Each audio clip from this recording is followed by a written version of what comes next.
What is up guys, Julien here of Social Vignerons. Welcome back to another wine video. This is episode number 2 of Julien's 3.5 minute wine school, this new series where we are going to learn together everything you need to know about wine. So I released episode number 1 of this series last Friday, which is about how to taste your wine better. And I was initially thinking that I would make episode number 2, this episode, about why you should take time to enjoy wine and enjoy it better. And we will definitely get back to this, because I think this is one of the most important points for enjoying wine better. But many of you, after episode number 1, asked me to go back even more to the essential wine basics, like wine etiquette. And since the idea here is to share everything I know about wine, it only makes sense to start even more from the beginning and cover more of the basics first. So today we are definitely going back to the basics. I am going to show you how to open a bottle of wine, so really getting back to the basics. So first step when you have a bottle of wine is to remove what we call the foil, or some call it the capsule. So there are actually 5 different ways to do this, and I am going to take you through them one by one. And I'm also going to show you which one kind of corresponds to the etiquette, which one you do want to do in front of people and which ones you don't want to do in front of people. So the first way, which is probably one of the easiest, is to simply pull on the capsule just this way. So you just grab the capsule, and most of the time it's just going to come off just like this. Sometimes the capsule is going to be a little too tight. This is more if you have to open many bottles of wine. So this is more of a backstage when you have large tastings and you have to open a large number of different bottles of wine. You can just pull the capsule out this way. Easy, fast and super easy, but don't really do that in front of guests. It looks a little bit rural, a little bit casual, and I wouldn't recommend this, doing it in front of wine connoisseurs and wine professional.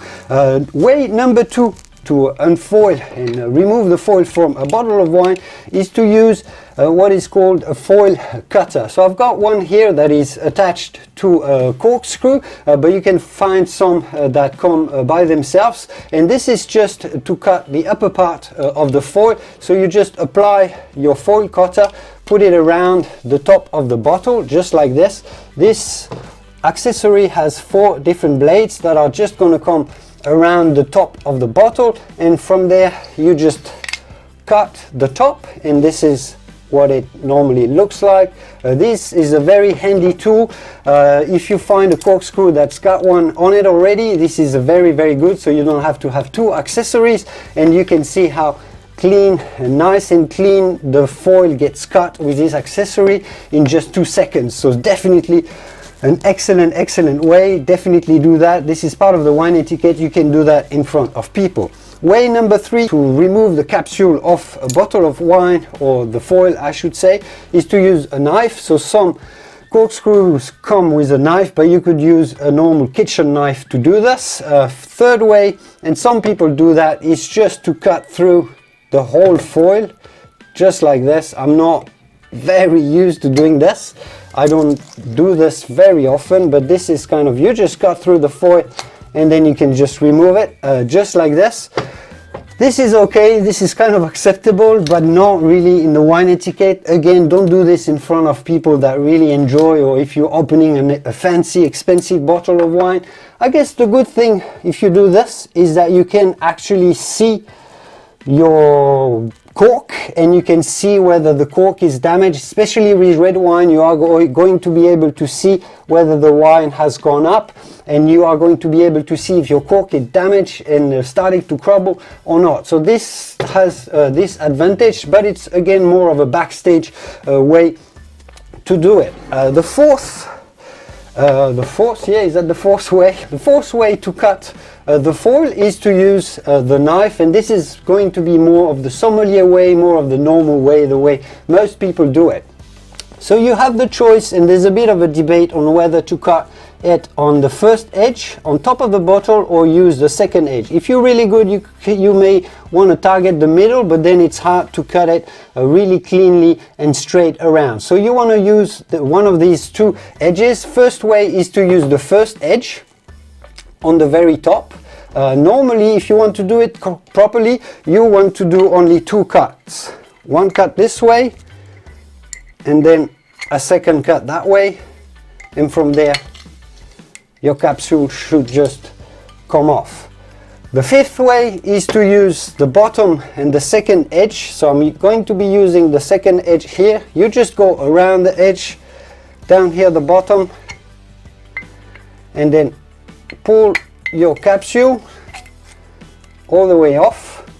And here you go, it's done. I find that if you use the second edge, the drop while you pour is going to tend to stay here and be a bit more clean while you are going to be pouring. So I do recommend generally using the second edge, but the first edge is also going to be fine. Once you've cut your foil, now it's time to go to the fun part. So I'm going to be demonstrating how to use a normal double hinge corkscrew here. This is the typical sommelier type of corkscrew. Some corkscrews come with just 1 hinge, and they are pretty similar. So first you want to insert the screw inside your cork. So here you want the auger of your corkscrew, of your spiral screw, to target right the middle of the cork. So you want to put the auger of your corkscrew right in the middle, so when you screw it in, it actually goes straight and nicely straight. And here we go. And then you just want to put to turn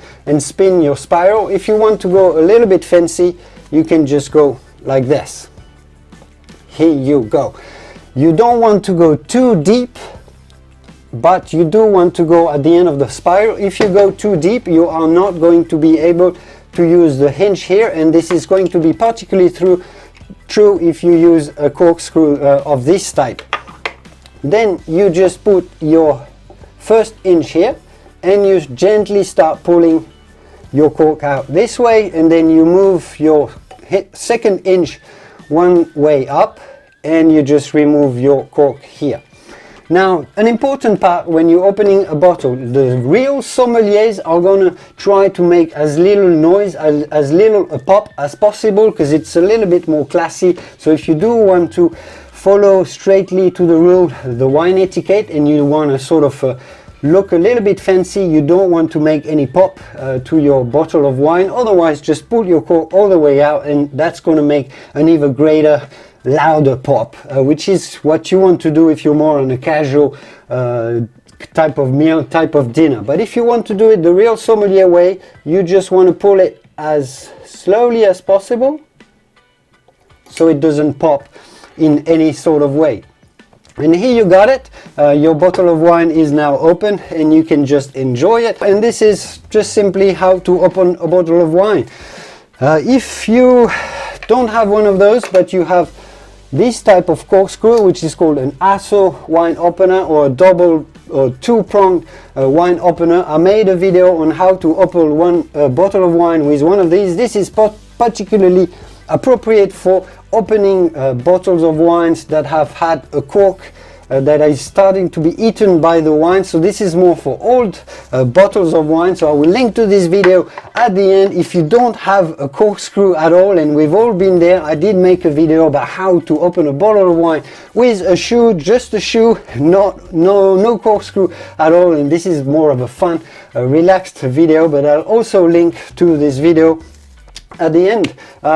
Next episode that will come probably tomorrow, this is going to be episode number 3. We will continue with the wine etiquette, and I will show you how to pour and simply pour nicely your wine, including using this little wine accessory that is really handy, that is called a drop stop, that allows you to pour a wine without dripping it any drippage at all. So it's very cheap, quite affordable. It's always good to have one in your drawer somewhere as a small cheap wine accessory. And that was it for how to open a bottle of wine. I hope you enjoyed this video. I'm still going to pour myself a glass of wine. I think I've deserved it after shooting this video. And I will see you soon tomorrow in the world of wine.